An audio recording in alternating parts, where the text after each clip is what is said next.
Olá, bem-vindos à série Genética e Doenças Raras do programa Rare Disease Academy, uma realização da Educare e curadoria científica da Casa dos Raros. Esta é uma série educacional e informativa sobre doenças raras, desenvolvida para todos os atores do ecossistema de saúde e interessados no tema. Eu sou Roberto Giuliani, médico geneticista, cofundador e diretor da Casa dos Raros, head de doenças raras da DASA Genômica e professor titular do programa de pós-graduação em Genética e Biologia Molecular da URGS. A Casa dos Raros, um centro dedicado à pesquisa e à assistência a pacientes com doenças raras, desempenha um papel crucial no acolhimento e cuidado dessas pessoas, bem como na disseminação do conhecimento sobre condições que são pouco conhecidas. Essa missão encontra sinergia com a série Genética e Doenças Raras, realizada pela Educare, que busca ampliar a compreensão e conscientização sobre esses temas por meio de conteúdos educativos e informativos.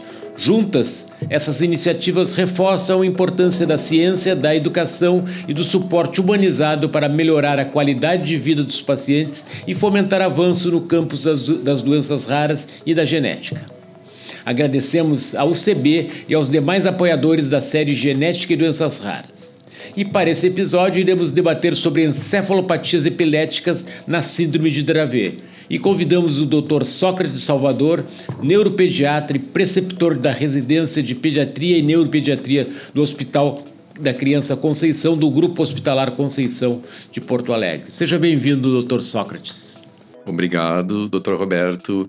Quer dizer que é um prazer eu estar aqui hoje nesse dia. Me dá uma certa nostalgia esse momento, lembrando o meu início da trajetória como médico lá no terceiro semestre da graduação, na qual a cadeira de genética médica foi o nosso primeiro contato, e durante toda a minha trajetória as doenças raras foram sempre importantes, foram momentos de muito interesse, e tá aqui hoje falando sobre a síndrome de Dravet, acho que vai colaborar muito para o entendimento dessa condição, que eu acho que é o objetivo principal desse nosso bate-papo. Pois é, acho que a genética e as doenças raras têm bastante a ver com a neurologia, particularmente com a neuropediatria, então vai ser bem interessante a gente conversar dentro dessa série Genética e Doenças Raras, né? Então, diga-me, o que é epilepsia, né? E quais são as causas dessas epilepsias? Epilepsia em si, na verdade, não é uma doença só, né? É um conjunto de condições crônicas neurológicas na qual, então, eu tenho uma atividade cerebral irritativa, exagerada, assincrônica, que pode ser, então, ou localizada ou generalizada, que vai se manifestar geralmente com alguma alteração motora, né, que daí vai ter aquela denominação da crise convulsiva. Mas também pode, em alguns casos, ter alguma manifestação sensorial ou comportamental, como, por exemplo, a gente vê na crise de ausência, no qual a gente tem uma parada comportamental que dura alguns segundos, depois o paciente volta. Com relação às causas, a gente tem uma gama de possibilidades, como etiologia, né, para esses eventos epiléticos. A gente pode destacar, então, as estruturais, né, o paciente tem uma alteração na estrutura do cérebro, seja uma alteração congênita, então, na formação do cérebro, ou uma alteração causada por um trauma ou por um dano hipoxisquêmico. A gente também pode destacar as questões genéticas, né, alteração num gene ou em vários genes, como preditor para o desenvolvimento de uma epilepsia. Também a gente pode falar das causas infecciosas, destacando, por exemplo, a meningite ou encefalite ou as infecções congênitas. Também falar um pouquinho das questões metabólicas, né? Vários transtornos metabólicos acabam sendo causas, então, da epilepsia, muitas vezes por um distúrbio energético, né? Ou também relacionado a um distúrbio relacionado com glicose. E também a gente tem cada vez mais falado um pouquinho mais sobre as autoimunes, né? Onde a gente tem essa questão, então, pró-inflamatória como causa, então, da epilepsia. É um grupo bem heterogêneo, né? Importante se investigar para chegar a uma conclusão sobre o que está levando a esse quadro. E o que seriam as encefalopatias epiléticas e do desenvolvimento?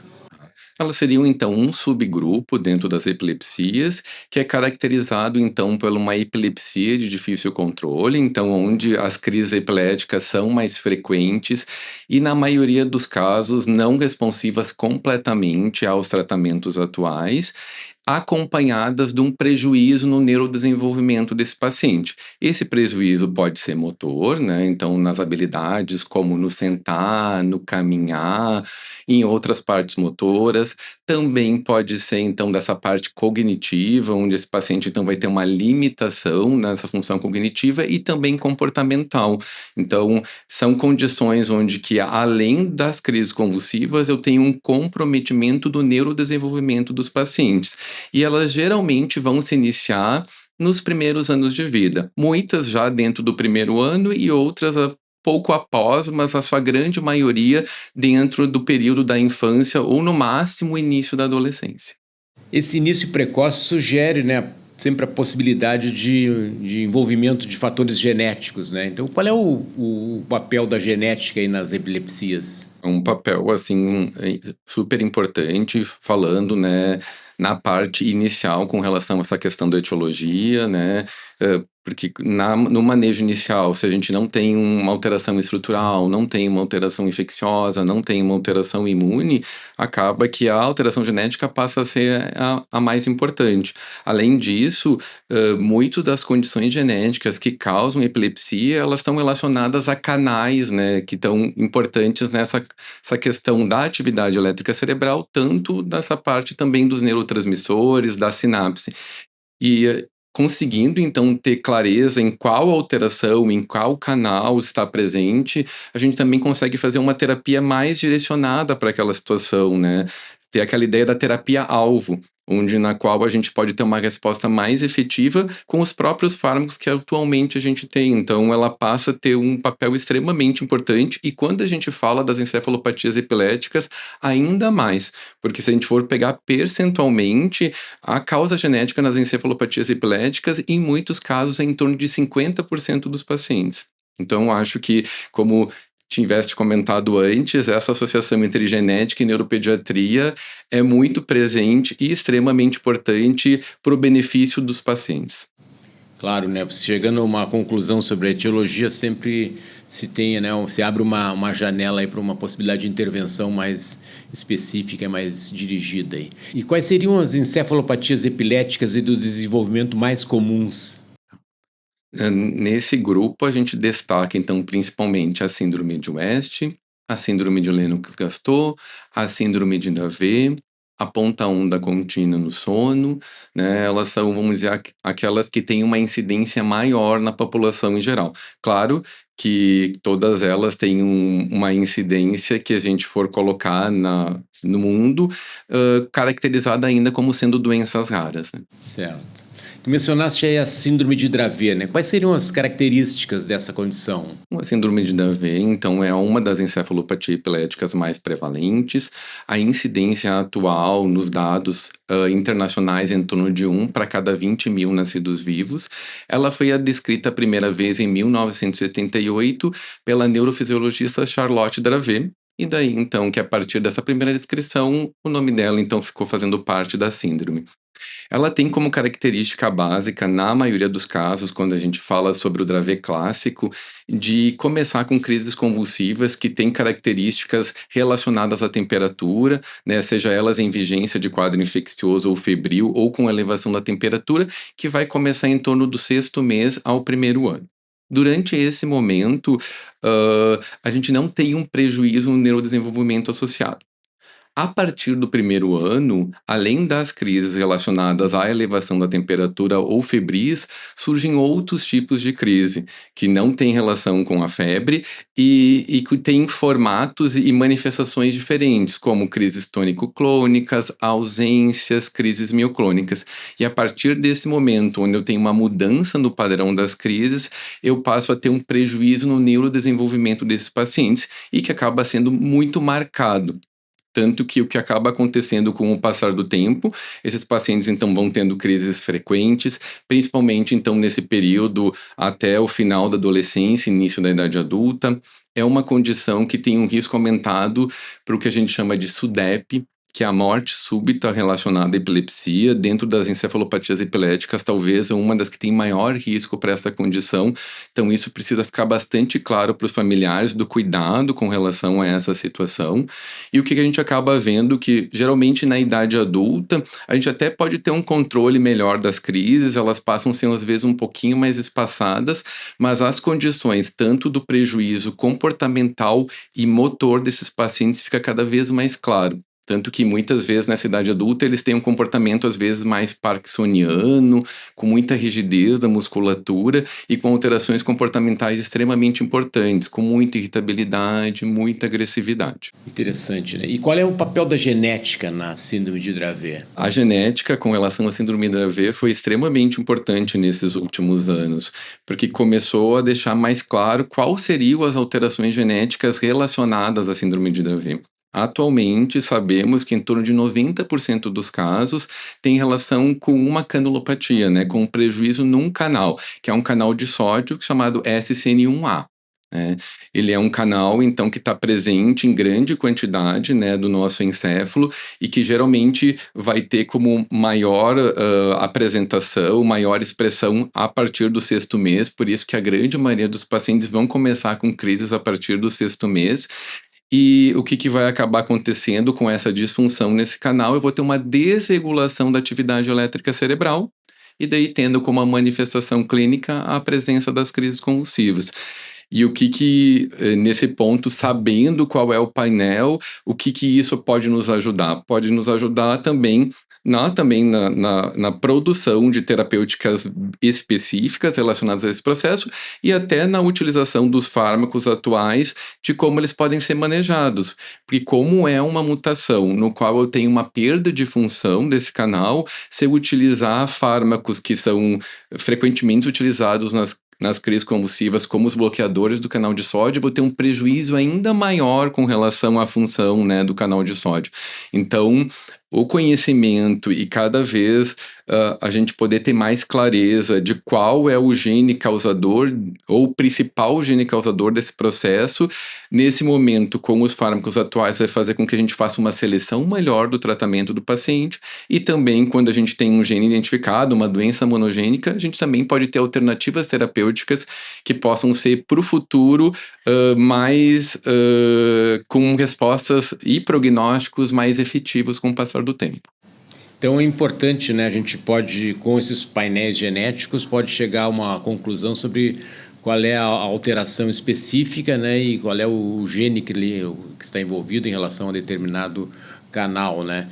E tem perspectivas de tratamentos inovadores aí, futuros aí para síndrome de Dravet? Temos, tem perspectivas para os próximos semanas ou meses de chegada de fármacos que já estão liberados por agências regulatórias internacionais, como por exemplo a EMA e o FDA. Então a gente tem perspectivas bem importantes, tanto a curto prazo como a médio prazo, de conseguirmos ter um tratamento ainda mais eficaz e mais eficiente e mais direcionado para o processo da etiologia da síndrome de Dravet e conseguir, então, ter uma melhora de prognóstico desses pacientes. As perspectivas são bem boas para esses próximos momentos. Sim, quer dizer que a genética então tem um papel no diagnóstico, né, pela identificação da causa precisa daquela alteração e também nessas novas terapias, né, que envolvem em alguns casos aí a possibilidade de terapias gênicas ou então terapias com oligonucleotídeos aí, mas no curto prazo já temos essa perspectiva de drogas que estão sendo reposicionadas aí para que podem ser utilizadas então para manejo aí claro, desde que se tenha um diagnóstico preciso e a importância, né, de se chegar a essa etiologia. E como é que tu vês, assim, nesse contexto aí, o papel do neuropediatra aí na identificação e manejo, né, dessas encefalopatias epiléticas e desenvolvimento? Sim, eu vejo que nessa situação acho que tem um papel extremamente importante para a gente, então, reduzir o tempo do diagnóstico, né? A gente sabe que muitos pacientes acabam demorando anos para ter um diagnóstico preciso com relação a essa condição e podendo, então, com essa situação, por essa demora, não ter um tratamento adequado. Então, eu acho que um neuropediatra, como um dos principais atores desse processo, né, de conseguir, através de ter mais informações, conseguir que essas informações consigam chegar ao maior número de profissionais que trabalhem com crianças, bem dessa maneira da educação continuada. E também, eu acho que também nessa questão do protagonismo, né, com relação na parte do tratamento, conjuntamente, né, com a genética, para a gente trabalhar junto, né, nessas novas pesquisas, para a gente conseguir, então, avançar mais ainda com relação nesses tratamentos-alvo, com medicações específicas que vão atuar bem no canal como o principal prejuízo da condição. Eu vejo também muita sinergia, né, entre o trabalho aí do neurologista, particularmente do neuropediatra, e com a genética, né, e nesse ecossistema das doenças raras, hein. Uma vez que o caso chega no neuropediatra, ele vai ter, claro, um caminho relativamente curto até chegar ao diagnóstico e aí o manejo. Mas vamos pensar um pouco antes, assim, que mensagem terias para os pediatras em geral, né, sobre a possibilidade de identificar mais precocemente a síndrome de Dravet? Eu acho que é muito importante a gente falar um pouco sobre isso mesmo, porque a chegada no neuropediatra pode demorar um tempo bem razoável, né? Então, também se o pediatra, que é o médico que vai ter o primeiro contato com a criança, conseguir, então, ter um discernimento se esse paciente tem um risco maior para desenvolver uma encefalopatia epilética, eu acho que poderia ser interessante.